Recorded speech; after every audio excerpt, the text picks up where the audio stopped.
A graça e a paz de nosso Senhor e Salvador Jesus Cristo. Louvo a Deus por mais essa oportunidade de estar expondo a sua palavra, e dessa vez vamos falar um pouquinho sobre essa passagem do centurião de Cafarnaum. Esse texto ele tem também em Mateus, né, no Evangelho Sinótico, segundo Mateus. Mas eu não vou trabalhar ele em Mateus, vou trabalhar ele aqui nesse texto de Lucas, né? Eu tenho tentado, vou fazer aqui uma propaganda do canal, não gosto muito de fazer, mas eu vi que os vídeos que eu passei a trabalhar assim em sequência, porque aí os vídeos ficam mais curtos e aí você vai assistindo de uma forma gradual, de acordo com o seu tempo. Então tenho tentado fazer vídeos de 10 minutos, então assim, normalmente a sequência da exposição do texto está em vídeos seguintes. Você vai lá, vai aí no canal e vai lá no playlist, lá nas exposições, todos que tiverem com a mesma capa e o textozinho vai ter referência lá, é a continuação do texto. Mas como eu disse, dessa feita eu quero fazer a exposição desse texto aqui, desse centurião de Cafarnaum, né? Nessa introdução a gente tem que entender uma coisa, que você vai ver que Jesus ele tinha acabado de ensinar sobre muitas coisas, né? Até conhecido como o sermão do monte, ou o sermão da montanha, né? Em Mateus ele está localizado no capítulo 5 até o capítulo 7, já aqui em Lucas ele vem do capítulo 6, ele predomina no capítulo 6, né?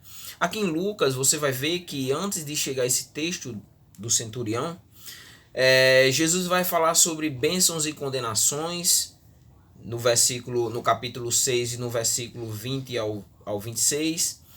Ele vai falar com relação a amar os inimigos, né? O versículo 27 até o 36. Ele vai trabalhar um pouquinho a questão do julgamento, que nós não devemos julgar os outros, né?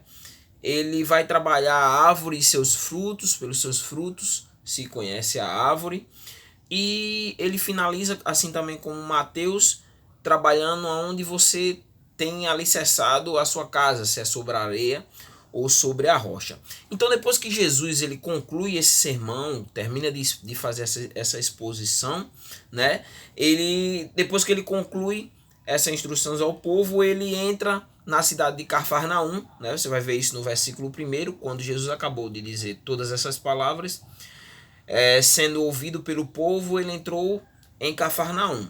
E aí você vai ver que quando ele entra em Cafarnaum, versículo 3 e 4, vai dizer que os anciãos vão interceder por um romano, mais precisamente por um centurião romano, né? E os centuriões ele tem algo em particular, né? Alguns centuriões da Bíblia, vai haver, caso não esteja enganado, eu até anotei, mas caso não esteja enganado, são 6 relatos com relação à aparição de centuriões no Novo Testamento, né? E normalmente todos eles aparecem de forma positiva. É interessante entender uma coisa, né? Essa palavra centurião, né, vem do latim, né, que significa 100. Ele era, no caso esse centurião era um oficial a serviço de Herodes Agripa, né? Era chefe de uma centena de soldados. Daí vem a palavra centurião, 100, né? Ou poderia ser menos soldado, mas eles normalmente comandavam até 100 soldados, né? Cada centurião, né? Eles compunham o exército romano, né? A legião romana, né? Nós conhecemos o exército romano como legião romana. E quando não estavam em guerra, eles tinham a função de policiamento, eles trabalhavam como se fossem policiais, né? Claro que ele era o chefe desses soldados. E fazia guarda rotineira,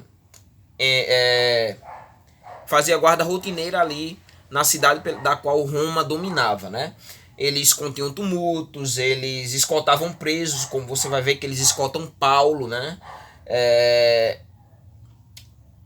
Provinham, de certa forma, eles traziam a provisão da ordem naquele lugar, né? E serviam aos governadores e prefeitos. Então, foi esse homem aqui, que tinha soldados a seu dispor, que vai interceder pelo seu servo, né? Como eu falei, alguns centuriões eles aparecem na Bíblia como homens íntegros, né? E homens de caráter. nós temos um exemplo de Cornélio, né? Cornélio era um homem temente a Deus, que tinha compromisso com Deus. E o que nós vamos ver nesse texto é que não foi a fé do doente, no caso a fé do servo desse centurião, mas que operou, que não foi a fé dele, do servo, que operou o milagre, mas o milagre foi operado através da fé do centurião, né? E nesse texto específico eu quero trazer, né? Nesse texto específico eu quero trazer algumas características, né? Algumas características que estão presentes na vida desse homem, né?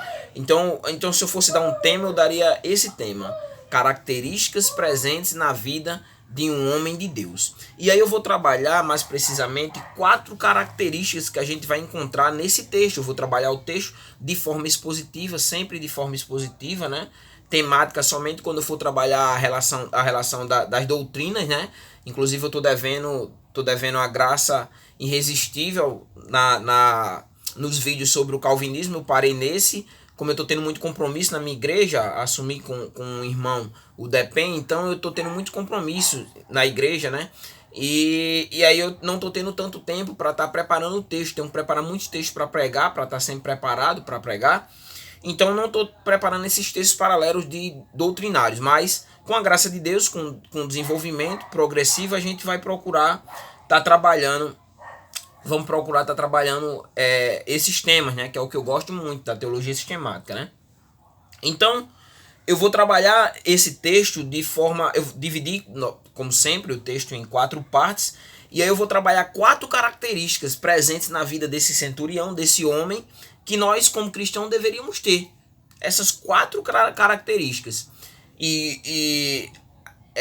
Progressivamente, vamos trabalhar cada característica em cada parte dos vídeos. Cada vídeo eu vou trabalhar uma característica desse centurião, fazendo sempre as aplicações dentro do próprio vídeo, como esses vídeos anteriores, né?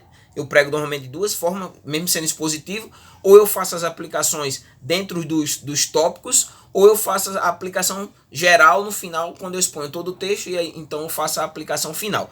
Mas nesse vídeo especificamente eu quero fazer as aplicações, eu vou trabalhar as aplicações dentro de cada tópico. Então o primeiro tópico que eu vou trabalhar nesse texto é a bondade desse centurião, né? Que deveria ser uma característica na vida de todo cristão, e a gente vai ver por que ele tem essa característica de bondade. A bondade está no versículo 1 até o versículo 5. Então eu vou pausar isso aqui, vou pausar aqui a introdução, e no vídeo seguinte a gente dá sequência a essa característica que estava presente na vida desse homem, que era a bondade, que deve prevalecer na vida de todos nós como cristãos.